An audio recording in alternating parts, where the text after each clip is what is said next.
Alam mo, miss, ngayon lang ako nakakita ng ganyang kaputing hita. Parang laban. Pwede ba, miss? Pwede ba mahal-mahal? Ha? Ano? Hoy, wala ka bang magawang matino? Sino ka, ha? Laki ka lang dito, ha? Ay!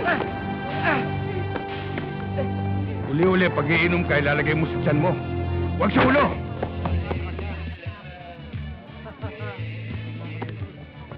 At ikaw, miss, uli-uli, pag pupunta ka sa ganitong lugar, pipiliin mo yung susuot mo. Huwag ganyan na nakashorts. Kaya linalapitan ka ng lasing. Magbihis ka na maayos. Hindi bali ikaw. Hoy! Aba, hoy! Basta! Wala mo ito! Antipati ko! Ano palagay mo sa akin? Wala akong gay?